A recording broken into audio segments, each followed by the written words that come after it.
Souvent, j'entends des clients qui me disent quel est l'intérêt au final de vous solliciter. On a pu obtenir une enveloppe travaux qui était d'à peu près 28 000 euros. C'est là qu'en fait l'expérience intervient, Oui. où le client il aurait été tête baissée Et oui, et se serait grillé en ce fait. serait fermer toutes les portes de tous les établissements qui seraient allés voir et là, on n'aurait pas pu intervenir.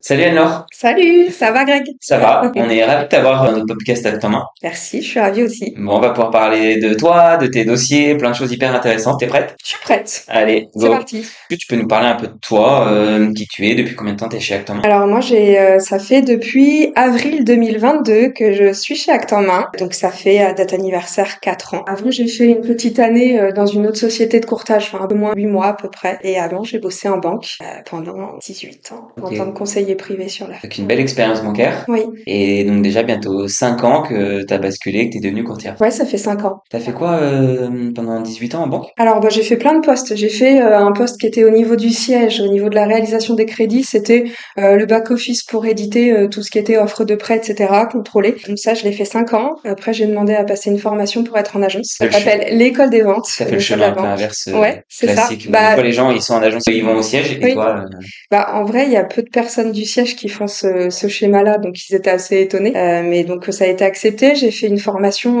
de presque 6 mois à 1 an sur le secteur parisien, à faire de la prospection dans le dur, etc. Et après, du coup, j'ai rebasculé en agence un petit peu à l'accueil, c'était le passage obligé, pour après être conseiller clientèle classique. Et au fur et à mesure du temps, j'ai évolué pour passer conseiller clientèle privé sur les encours un peu plus importants et patrimoniaux. c'est d'ailleurs comme ça qu'on s'est connus. Exactement. À la base, t'avais financé des premiers dossiers que j'avais, Oui. excellente conseillère. C'est toujours un plaisir de travailler avec toi. Qu'est-ce qui t'a donné envie d'être courtière du coup? Qu'est-ce qui t'a fait passer de l'autre côté? Je suis arrivée au bout de l'expérience bancaire. J'avais envie de voir autre chose. J'étais un peu fatiguée par tout ça. J'avais envie aussi de me lancer dans l'entrepreneuriat. Ça m'intéressait de me dire, aujourd'hui, j'ai envie de développer moi-même mes stratégies de développement, de choisir comment je parle à mes clients, de décider de combien je fais par mois, etc. en termes de chiffre d'affaires. Et donc tout ça m'a décidé à finalement quitter le domaine de la banque, que je regrette absolument pas parce que c'est ce qui m'a permis aussi aujourd'hui de pouvoir d'avoir l'expérience que j'ai et de pouvoir m'exprimer auprès des clients et d'avoir un recul un peu plus commercial que si j'avais pas été en banque et de connaître les prêts évidemment, c'est indéniable. T'avais des peurs au début ou t'as foncé tête baissée? Tu t'es dit rien à perdre, faut que j'essaie. Non, j'avais des peurs. J'ai 3 enfants. Je me suis dit financièrement, est-ce que je vais réussir à me retrouver? J'ai quitté quand même un poste avec un salaire qui était confortable. Et puis tout ce qui va en termes d'avantages, etc. C'est eux. Je me suis dit je prends ce risque-là. C'est aussi ma liberté. Et oui, j'avais plein de peurs. Est-ce que je vais y arriver? Est-ce que je vais? Au final, je me suis lancée parce que je me suis dit de toute façon, qui tente rien n'a rien. Et puis quand on y croit, je pars du principe que quand on se met des objectifs et qu'on y croit, on arrive à les atteindre. Ouais. Mm. T'as raison. Et du coup, après maintenant bientôt 5 ans, contente d'avoir franchi le pas? Je regrette pour rien au monde. Je suis très contente de ce que j'ai fait jusqu'ici. Après, tous les jours, c'est compliqué parce que ça reste une bataille. Dans la banque, c'est difficile, mais dans tout métier, c'est difficile. Faut pas croire que c'est facile. Donc après, on doit beaucoup déployer d'énergie pour obtenir ce qu'on veut auprès des banques notamment et se battre et faire preuve de résilience. Qu'est-ce qui t'anime dans ce métier de courtier? Qui m'anime, c'est la relation client, la satisfaction client évidemment, de participer à leur projet de vie. Ça c'est juste génial. Puis derrière de garder quand même le milieu financier que moi j'aime beaucoup, la partie finance, banque, etc. que j'avais pas du tout envie de quitter. Et quand tu dis du coup qu'il faut être résilient avant de rentrer dans des dossiers, c'est qu'il y a des complexités dans ce métier. La première complexité, c'est vraiment quand tu fais la capacité d'emprunt des clients. Il y a des normes bancaires, mais il y a pratiquement aucun dossier où tu vas rentrer case pour case dans les cases de ce qu'ont exigé les banques. Et donc de ce fait-là, c'est vrai qu'il peut y avoir une prise de risque à chaque fois quand tu vas faire une attestation de faisabilité ou des choses comme ça. Tu dis à agent immobilier, oui ça passe parce que toi t'y crois, tu sais que ça peut passer, mais qu'il y a quand même une petite partie qui est à l'appréciation de la personne qui va recueillir le dossier. Et donc il y a une vraie prise de risque. Donc là il faut pas lâcher, tenir, présenter le dossier de façon à ce que les gens aient envie de te suivre aussi. Et parfois c'est semé d'embûches parce que les personnes en face de vous voient pas le dossier pareil. Mais c'est pas grave, on passe au suivant. Et du coup ça passe à la fin. C'est toujours la chose qui compte au final. Par ténacité. On avait interviewé un autre courtier, un peu la différence entre les banques qu'on peut rencontrer nous en tant que courtier. Ouais. Et toi, tu l'avais vraiment ressenti quand tu as quitté ta banque dans laquelle tu travaillais Clairement. et toutes les différentes Oui. offres du Oui. panel du monde bancaire? Oui, quand on travaille en banque, on a une vision très rétrécie de la politique de sa propre banque, des conditions d'octroi du crédit, de ce qui se fait en termes de prêt, du nombre de lignes de prêt, des normes, de ce qui va être pris en compte en termes de CAF, de choses comme ça. Il y a des revenus supplémentaires qui sont pris en compte sur certaines banques et pas sur d'autres. Et toutes ces choses-là, en fait, quand tu bosses dans un établissement bancaire, t'as pas de vision globale de ce qui se fait ailleurs. Et ça, après, c'est une vraie force pour le coup de savoir ce que chaque banque est capable de faire et d'aller présenter là où ce sera le plus avantageux pour le client. Et du coup, quand on parle de ça, on va parler du coup des dossiers qu'on avait envie d'évoquer ensemble. Le premier dossier, c'est un client que tu avais rencontré Oui. et qui avait été voir sa banque et qui a Mm. eu un premier discours, c'est ça, avant que C'est ta ça. vienne? En fait, c'est un client que j'ai rencontré qui était, oui, allé voir sa banque pour avoir sa capacité d'emprunt, qui lui avait fait un montant de capacité d'emprunt qui n'était pas celui que moi j'avais fait, parce qu'il prenait pas en compte un certain nombre de revenus, des primes, etc., que nous on a pu prendre en compte. Et donc pour ce coup-là, c'est vrai que quand on a fait le dossier, dit bah je vais ressolliciter votre banque puisque vous les aviez pas vus sur ce projet-là défini, mais sur une capacité, on va le faire ensemble. Je vais présenter et mais au final, on a réussi quand même à valoriser le dossier à ce qui passe dans sa banque parce que ils ont été d'accord avec le montage que l'on avait fait, le calcul qu'on avait fait. On avait également optimisé avec une enveloppe de prêt à taux zéro parce qu'on avait poussé les travaux au maximum. Et donc, ça a permis de refaire passer le dossier et d'optimiser la capacité d'emprunt des clients et d'être à plus que ce qu'ils avaient calculé au départ. Grâce un peu au travail de concurrence des Oui. autres établissements bancaires et des taux un peu tirés vers le bas, un montage différent, ça a pu être revalorisé dans sa propre banque C'est et grâce ça. à ton travail, le client a pu avoir mieux, quoi. Exactement, parce qu'en plus, bah, bien sûr, on a eu des retours des autres banques. Les taux étaient meilleurs et donc moi je suis revenue vers le conseiller parce qu'étant du secteur bancaire, je peux pas me dire bon bah tant pis, de dire bon bah je vais redire ce que j'ai obtenu en termes de taux, en termes de conditions et leur laisser une chance de pouvoir s'aligner pour pas que le client quitte la banque si c'est possible. Et donc là ça a été le cas, ils ont pu rebaisser le taux et en fait les clients sont restés bah, finalement clients de leur banque et ils étaient très satisfaits de pas avoir à modifier des choses. Donc c'est ça aussi l'avantage parce que souvent j'entends bah, des clients qui me disent bah quel est l'intérêt au final de vous solliciter. Il est là l'intérêt en fait, c'est qu'aujourd'hui on n'est pas dans une position de concurrence. Moi je peux dire les taux que j'ai obtenus ailleurs pour obtenir mieux dans leur banque et là pour le coup ils voient un intérêt parce que là ces derniers temps j'ai fait 3 dossiers où les clients ont pu rester dans la banque alors que de départ il y avait 0,30 0,40 d'écart. Mais ça t'arrive souvent ce type de dossier ou? Ouais, un dossier sur 5 à peu près. Ouais. Ouais, Ouais, je je faisais pense un qu'on est à dossier peu près sur cinq. Au là-dessus. final, la banque elle avait pas forcément envie de perdre son client, sauf que Ouais. le conseiller au début, il va pas forcément aller chercher les meilleures dérogations ou il a Mm. pas la main. Et puis son montage, le dossier a pas été quand lui il l'a eu avec le client présenté de la bonne manière ou il a peut-être pas vu ce que nous on a vu. Et en Exactement. revenant, on apporte notre patte et qui Mm. change tout quoi. Et du coup, les 4 dossiers sur 5, c'est souvent du coup toi qui était meilleur ou un montage qui était pas possible dans la banque du client. Exactement. Alors ça peut être, oui, le fait de pas pouvoir être en faisabilité sur sa propre banque, ça arrive aussi, hein, parce que les revenus sont pas calculés de la même façon dans une banque et dans une autre, ou les normes de prêt. Et derrière, oui, c'est ça, c'est que c'était pas possible, ou alors que vraiment la marche était trop grande.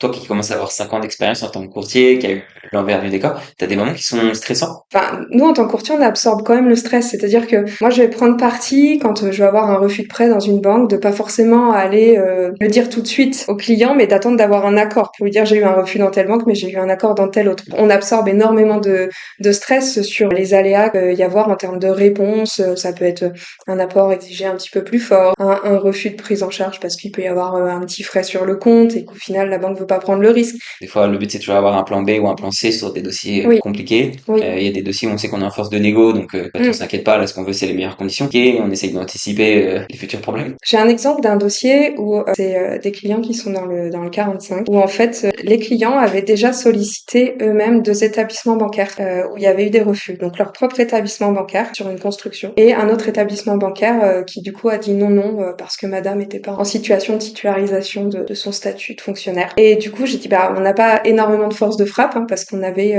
qu'une banque à faire parce qu'il en avait déjà fait pas mal. Et il m'a dit bah je vous suis, on tente. Et au final on a réussi à faire passer le dossier sur cette banque-là. Il y avait simplement un champ de tir, mais ça a pu passer grâce au calcul de revenus qui a été fait et à l'optimisation du tout. Ça fait pas partie des dossiers qui t'animent le plus, où tu vas sauver une situation. Bah, c'est génial parce que c'est vrai que c'est très agréable de se dire qu'à un moment donné, on arrive à faire passer le financement, c'est le projet de leur vie. Et puis en général, ils savent vous dire merci et tout, donc c'est super agréable. Pour moi, par contre, ce qui est indéniable et ce qui est hyper important, c'est que il faut absolument que les clients ils aient confiance en toi. C'est-à-dire qu'ils te suivent, qu'ils te disent oui, oui, on vous écoute, on fait les choses ensemble.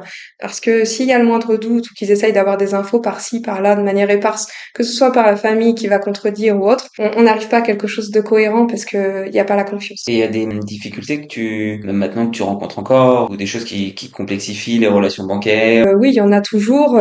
Quand une banque, au final, donne un accord de prêt que vous pensez l'avoir, etc., et qu'à un moment donné, finalement, il y a quelque chose qui vient se rajouter, le siège qui met un autre regard, ou le directeur d'agence, etc. L'assurance emprunteur. Ou l'assurance emprunteur qui vient rajouter une surprime, qui augmente le taux d'endettement. Et là, vous vous dites, bon bah, c'est plus possible, quoi. Ça marche plus. Et bon, on arrive aussi à faire passer ces dossiers-là, mais oui, il y a des difficultés. Ouais. Puis c'est bien, c'est qu'en 5 ans d'expérience, à force, tu détectes ce qui peut être éventuellement la problématique pour la corriger assez vite et Oui, trouver des c'est solutions, ça. quoi. Trouver des solutions en amont, des fois attendre de présenter le dossier justement pour corriger certaines choses. Des fois, tu fais Et ça, des ouais, tu le conseils. Oui. présentes pas directement. Là, j'ai un dossier en cours où en fait, je le présente pas. On attend quelques mois parce que sur un relevé de compte, le client a eu une infraction bancaire, un petit souci. Alors c'est pas Ah, grand-chose, hein, c'est une facture EDF qu'il a pas payée. Donc on a décidé, comme il est pas pressé dans son projet et que les vendeurs sont en train de faire des travaux, de différer le projet de 2-3 mois pour que les relevés de compte soient propres et qu'on puisse avancer. bah c'est là qu'en fait l'expérience intervient, Oui. où le client il aurait été tête baissée, sans jugement quand je dis ça, mais voir les banques, Et oui, il se serait grillé en se fait. serait fermé toutes les portes de tous les établissements qui seraient allés voir. Et là, on n'aurait pas pu intervenir parce qu'il aurait eu l'étiquette de l'infraction bancaire. Voilà. C'est quoi qui te rend qui t'anime le plus dans ce métier de courtier, qui te rend le plus heureuse? Tout. C'est bon. Non, mais vraiment beaucoup de choses. La relation avec les banques, parce qu'on déploie quand même aujourd'hui de très belles relations avec les conseillers, les responsables d'agence, etc. La relation avec les clients qui te recommandent, ça c'est top aussi, parce que au final, tu dis bon bah j'ai bien fait mon travail. Le fait de pouvoir valider les dossiers aussi et d'avoir des photos de la maison achetée avec les clés en termes de projet de vie, c'est top. Par exemple, pour ces clients, je crois qu'il se serait passé quoi s'ils t'auraient pas vu et qu'ils auraient été voir leur banque directement? Bah, sur le dernier, il aurait eu un refus de prêt, par exemple, sur celui dont je parlais tout à l'heure, qui a eu un souci d'un point de vue bancaire, il y aurait eu un refus. Je pense que derrière, il aurait pas pu se représenter d'ici quelques mois parce qu'ils auraient gardé en mémoire le relevé de compte qui était pas propre. Si on revient sur ton dossier, celui Oui. que tu disais que tu as pu avoir mieux, en termes de chiffres, ça donne quoi? Alors l'optimisation en y intégrant les travaux qu'ils voulaient faire plus tard, en fait, je leur dis mais c'est quand même peut-être dommage de pas faire vos travaux, de pas l'intégrer sur 25 ans et de se dire que d'ici un an, quand vous allez vous rendre compte que vous voulez finalement les faire, vous allez emprunter sur une durée de 7-8 ans. Grâce au taux zéro, on a pu réoptimiser grâce à leur qualité de primo-accédant. On a pu obtenir une enveloppe travaux qui était d'à peu près 28 000 euros, qui a permis finalement de finaliser tous leurs travaux.